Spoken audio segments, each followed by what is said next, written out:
O presidente Lula discursou na 15ª Cúpula dos BRICS, em Joanesburgo, capital da África do Sul. E ao falar sobre o clima mundial, Lula criticou os países desenvolvidos, dizendo que eles têm uma dívida com o planeta e que deve haver um equilíbrio na cobrança de juros sobre os recursos internacionais. Os grandes responsáveis pelas emissões de carbono que causaram a crise climática foram aqueles que fizeram a Revolução Industrial e alimentaram o extrativismo colonial predatório. Eles têm uma dívida histórica com o planeta Terra e com a humanidade. Precisamos valorizar o Acordo de Paris e a Convenção do Clima, em vez de terceirizar as responsabilidades climáticas para o Sul global. O Brasil está recuperando seu protagonismo na agenda ambiental. Nossos recursos não devem ser explorados em benefício de poucos, mas valorizados e colocados a serviço de todos, sobretudo do bem-estar das populações locais.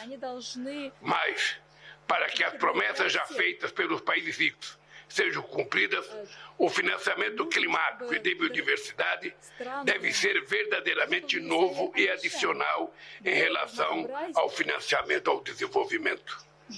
Precisamos de um sistema financeiro internacional que, ao invés de alimentar as desigualdades, ajude os países de baixa e média renda a implementarem mudanças estruturais. Isso só ocorrerá com representatividade adequada nas instituições de Bretton Woods e seus fundos climáticos. O endividamento externo restringe o desenvolvimento sustentável. É inadmissível que os países em desenvolvimento sejam penalizados com juros até 8 vezes mais altos do que os que cobrados dos países ricos. É preciso aumentar a liquidez, ampliar o financiamento concessional e, por fim, as condicionalidades.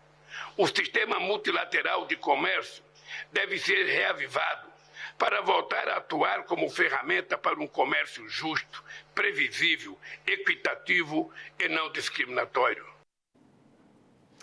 E durante o discurso, o presidente pediu ainda um esforço em conjunto dos países do bloco para chegar a um acordo e a um possível cessar-fogo do conflito entre Rússia e Ucrânia. Lula disse também que o Brasil tem uma posição histórica de defesa da soberania das nações e que considera positivo o fato de diversos países estarem engajados na tentativa de um acordo para encerrar a guerra que se arrasta há 1 ano e meio.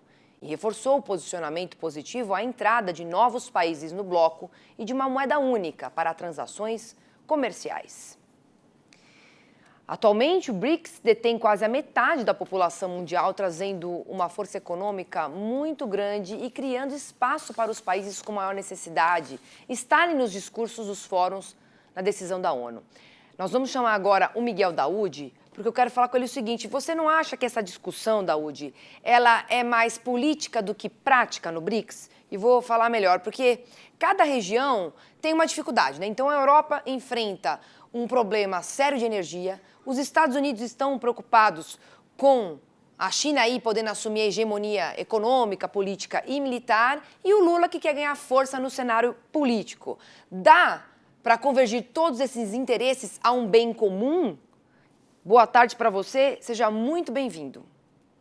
Boa tarde, Priscila, boa tarde a todos. Bom, Priscila, isso é um desejo difícil, né? Eu acho que é muito você tentar buscar, né, um consenso nesse sentido, vai ser muito difícil. O presidente Lula, a gente sabe que ele está tentando a sua projeção a nível internacional com essas reuniões, para levar a imagem dele e a do Brasil dentro desse cenário. Mas só, Priscila, eu só queria fazer uma observação na fala do Lula, quando ele fala que os países ricos têm que abaixar os juros dos países pobres. Presidente, não é isso não, viu? O que os países ricos têm que fazer é abrir uma linha de comércio com os países pobres. Como assim? Eu vou importar produtos de uma determinada nação, né? Vou importar folha de coqueiro, né? Aí você compra essa folha de coqueiro, dá o dinheiro para aquele país e aquele país se organiza dentro de critérios da sua economia para expandir. Essa questão de juros, isso para mim Eu não vejo aí essa possibilidade. Agora, se exigir uma reciprocidade comercial, isso em economia é a distribuição de renda via comércio. Aí você consegue atingir os objetivos. Bom, mas vamos falar, isso é uma observação, eu volto.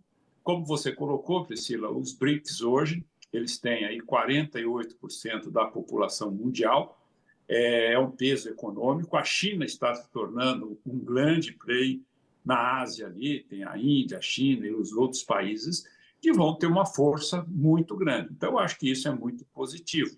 Por outro lado, o Banco dos BRICS, desses países, já aceitou vários outros países que já têm um volume aí de quase 100 bilhões de dólares para fazer socorro de investimento a esses países. Então, é um mecanismo.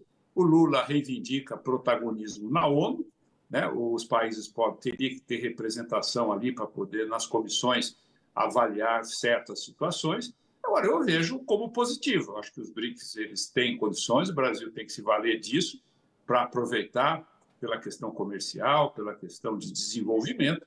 Eu acho que é muito positivo, mas eu só faço essa correção. Não existe dar dinheiro mais barato, porque nenhum país vai fazer isso. O que teria que fazer é troca de renda via comércio, ou seja, eu vou beneficiar os países pobres, porque hoje o que acontece?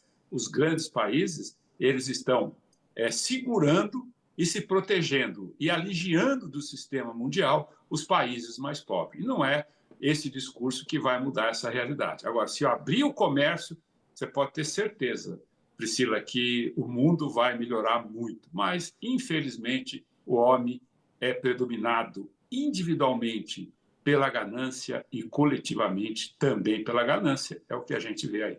Ganância, né? Com certeza, Daúde. Agora me fala uma coisa.